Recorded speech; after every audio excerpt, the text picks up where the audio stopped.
ಬಾಯಿ ಮುಚ್ಕೊಳ್ಳುತ್ತೆ, ಶಕ್ತಿನ ಉಳಿಸ್ಕೊತೀವಿ. 5 ನಿಮಿಷ ಸಿಕ್ತು, 10 ನಿಮಿಷ ಸಿಕ್ತು, ಜ್ಞಾನ ಕೇಳಿಸ್ಕೊಳ್ಳೋಣ. 5 ನಿಮಿಷ ಸಿಕ್ತು, 10 ನಿಮಿಷ ಸಿಕ್ತು, ಧ್ಯಾನ ಮಾಡೋಣ. ಒಂದು 10 ನಿಮಿಷ ಸಿಕ್ತು, ಪುಸ್ತಕ ಓದೋಣ. ಒಂದು 10 ನಿಮಿಷ ಸಿಕ್ತು, ಧ್ಯಾನ ಹೇಳೋಣ. ಇದು ಆಧ್ಯಾತ್ಮಿಕ ಜೀವನ. ಜ್ಞಾನೇಂದ್ರಿಯಗಳು ಅಜ್ಞಾನದ ಕೆಲಸಕ್ಕೆ ಸೃಷ್ಟಿಕರ್ತ ಜ್ಞಾನೇಂದ್ರಿಯಗಳು ಕೊಟ್ಟಿಲ್ಲ. ನಾವೇನು ಮಾಡ್ತಾ ಇದ್ದೀವೋ ನಮ್ಮ ಚೂರು ಜ್ಞಾನವಿಲ್ಲ. ಶಕ್ತಿನ ಉಳಿಸ್ಕೋಕ್ಕೆ ಈ ಬಾಗಿಲಿ ರೀ, ಯಾಕೆ ಮುಚ್ಕೋಬಾರ್ದು ಕಣ್ಣು? ಸುಮ್ಮನೆ ನೋಡ್ತಾ ಇರಬೇಕಾ? ಶಕ್ತಿ ಇಲ್ಲ, ಉಳಿಸ್ಕೋಬೇಕಾ ಬೇಡವಾ? ಎಲ್ಲ ಬಿಡಬೇಕಾ ಹೊರಗ? ವೃಥಾ ಮಾಡಬೇಕಾ? ಜ್ಞಾನವಿಲ್ಲ. ಈ ಮನಸ್ಸು ನಿಂತುಕೊಂಡ್ರೆ 1000 ಪಟ್ಟು ಶಕ್ತಿನ ಬೆಳೆಸ್ಕೊಂತೀವಿ. ಒಳಗೋಗೋದಂದ್ರೇನು? ದೇಹದ ಕೆಲಸ ನಿಂತೋಯ್ತು. ಈ ಮನಸ್ಸು ಮಂಗ ಭೂತಕಾಲ ಭವಿಷ್ಯತ್ ಕಾಲದಲ್ಲಿ ಹೋಗ್ತಾ ಇದೆ. ಉಸಿರಿನ ಮೇಲಿಟ್ರೆ ಮನಸ್ಸು ನಿಂತೋಯ್ತು. ಅವಾಗೇನಾಗುತ್ತೆ? 1000 ಪಟ್ಟು ಶಕ್ತಿ ಬೆಳೆಸ್ಕೊತೀವಿ. ಗಮನ ಮಾಡ್ರಿ, ಹಿಮಾಲಯಸಲ್ಲಿ ಋಷಿಗಳು 1000 ವರ್ಷ ಧ್ಯಾನ ಮಾಡ್ತಾರೆ. ಊಟ ಮಾಡಲ್ಲ, ಮಲ್ಕೊಳ್ಳಲ್ಲ, ಡಾಕ್ಟರ್ ಹತ್ರ ಹೋಗಲ್ಲ, ಔಷಧ ತಗೊಳ್ಳಲ್ಲ. ಅವರಿಗೆ protein, calcium, iron, carbohydrates, vitamins ಎಲ್ಲಿಂದ ಬರ್ತಾ ಇದ್ದಾವ್ರಿ? ಆ ವಿಶ್ವಶಕ್ತಿಯಲ್ಲಿ ಎಲ್ಲ ಇದಾವ. ವಾಟ್ಸಪ್ ನೋಡೋದು, ಅದು ತಿನ್ನು, ಇದು ತಿನ್ನು. ಏನಕ್ಕೆ ಹುಟ್ಟಿದ್ವಿ ನಾವು? ಧ್ಯಾನ ಮಾಡೋಕೆ ಹುಟ್ಟಿದ್ವಿ. ಯಾಕೆ ಈ ದೇಹ ಬಿಸಿಬೇಳೆ ತಿಂದು ಮಲ್ಕೊಳ್ಳೋಕ್ಕೆಲ್ಲ, ಸೀರಿಯಲ್ ನೋಡೋಕ್ಕೆಲ್ಲ. ಇದು ಏನಿದು? ದೇಹೋ ದೇವಾಲಯ. ಇದು ಒಂದು ದೇವಸ್ಥಾನ ಈ ಆತ್ಮಮ್ಮ ಶಿವಕ್ಕೆ. ಈ ಶಿವ ಏನು ಮಾಡಬೇಕು? ಧ್ಯಾನ ಮಾಡಬೇಕು. ಈ ಶಿವ ಧ್ಯಾನ ಮಾಡಬೇಕಂದ್ರೆ ಈ ದೇವಸ್ಥಾನ ಬೇಕ್ರಿ. ಇದಿಲ್ಲಂದರೆ ಧ್ಯಾನ ಆಗತ್ತೆ? ಆಗತ್ತೆ? ಇದು ರಥ. ಈ ರಥ ಹಾಕ್ಕೊಂಡು ಬಂದಿದ್ದು ನಾನು ಬ್ಯಾಂಗ್ಳೂರಿನಿಂದ. ಇಲ್ಲಿ ಬರಬೇಕಂದ್ರೆ ಈ ರಥ ಬೇಕಾ? ಪ್ರಚಾರ ಮಾಡಬೇಕಂದ್ರೆ, ಈ ಆತ್ಮದ ಕೆಲಸ ಮಾಡಬೇಕಂದ್ರೆ ಈ ರಥ ಬೇಕು. ಇದು ಒಂದು ದೇವಸ್ಥಾನ, ಇದು ಒಂದು ರಥ. ಈ ಶರೀರ, ಈ ದೇಹನಾಗಿ ಇಟ್ಕೋಬೇಕು. ಶಕ್ತಿ ತುಂಬಿಕೊಂಡು ಇಟ್ಕೋಬೇಕು. ಆರೋಗ್ಯವಾಗಿರಬೇಕು ದೇಹ. ಅದು ಯಾವಾಗ ಸಾಧ್ಯವೋ? ದೇಹದ ಕೆಲಸ, ಮನಸ್ಸಿನ ಕೆಲಸ ನಿಂತುವರೆಗೂ. ದೇಹದ ಕೆಲಸ ನಿಂತು ಹೋದರೆ ಶಕ್ತಿನ ಓಡಿಸ್ಕೊತೀವಿ, ಮನಸ್ಸು ಕೆಲಸ ನಿಂತು ಹೋದರೆ ಶಕ್ತಿನ ಬೆಳೆಸ್ಕೊತೀವಿ.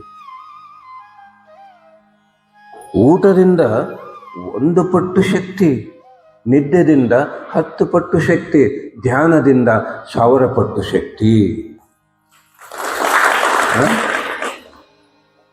ಊಟ ಮಾಡಬೇಕಂದ್ರೆ ದುಡಿಬೇಕು, ಅಡುಗೆ ಮಾಡ್ಕೋಬೇಕು, ಆರೋಗ್ಯ ಬೇಕು, ತಿನ್ನಬೇಕು.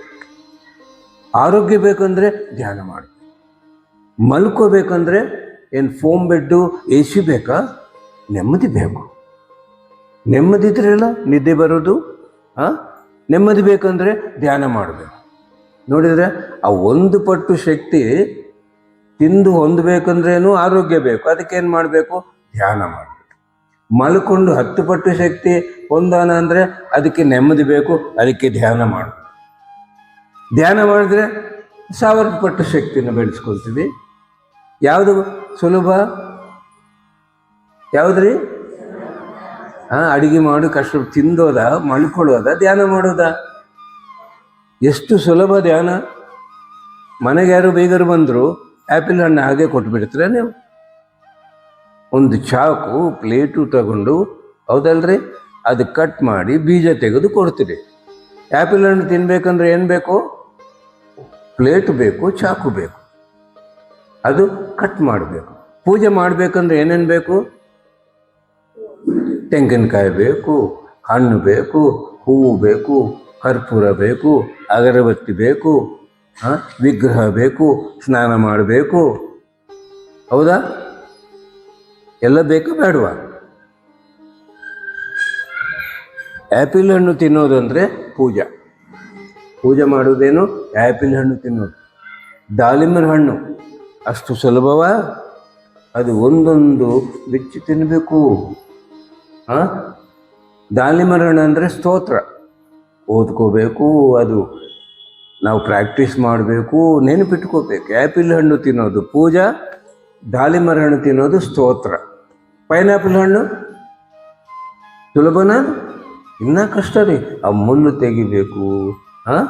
ಅದು ಜಪ. ಗುರುಗಳವರು ಹೋಗಿ ಮಂತ್ರನ ತಗೋಬೇಕು, ಮಾಲೆ ತಗೊಂಡು ಲೆಕ್ಕ ಮಾಡಬೇಕು.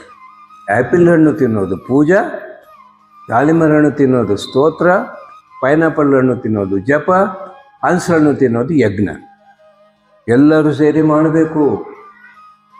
ಏನ್ರಿ ಯಾವುದು ಕಷ್ಟ? ಆ್ಯಪಿಲ್ ಹಣ್ಣು ತಿನ್ನೋದು ಪೂಜಾ, ದಾಳಿಂಬೆ ಹಣ್ಣು ತಿನ್ನೋದು ಸ್ತೋತ್ರ, ಪೈನಾಪಲ್ ಹಣ್ಣು ತಿನ್ನೋದು ಜಪ, ಹಲಸು ಹಣ್ಣು ತಿನ್ನೋದು ಯಜ್ಞ, ಸುಲಿದಿದ್ದು ಬಾಳೆಹಣ್ಣು ತಿನ್ನೋದು ಧ್ಯಾನ. ಯಾವುದ್ರಿ ಸುಲಭ? ಯಾವುದು? ಸುಲಿದಿದ್ದು ಬಾಳೆಹಣ್ಣು. ಈ ಬಾಳೆಹಣ್ಣು ಎಲ್ಲ ದೇಶದಲ್ಲಿ ಎಲ್ಲ ಕಾಲದಲ್ಲಿ ಸಿಗತ್ತೆ. ಕಡಿಮೆ ಬೆಲೆ ಬಾಳೆಹಣ್ಣು, ಹೆಚ್ಚಿಗೆ ವಿಟಮಿನ್ಸ್ ಇರೋದು ಬಾಳೆಹಣ್ಣು, ಕೈಗೆ ಹಚ್ಕೊಳ್ದಂಗೆ ತಿನ್ನೋದು ಬಾಳೆಹಣ್ಣು. ಸುಲಿದಿದ್ದು ಬಾಳೆಹಣ್ಣು ತಿನ್ನಪ್ಪ ಅಂದರೆ ಆಗಲ್ಲ ಸ್ವಾಮಿ. ಏನು ಮಾಡ್ತೀನಿ ನೀನು? ಏನಾಗುತ್ತೆ ನಿನ್ನ ಕೈಗೆ? ಏನನ್ನಾಗತ್ತೆ? ಏನು ಕಷ್ಟ ರೀ ಧ್ಯಾನ ಮಾಡುವುದು? ಎಷ್ಟು ಸುಲಭ ಅಲ್ವಾ? ಎಷ್ಟು ಸುಲಭ. ಮಾಡಿ ನೋಡಬೇಕು. ಕೇಳಿಸ್ಕೊಂಡ್ರೆ ಲಾಭವಿಲ್ಲ.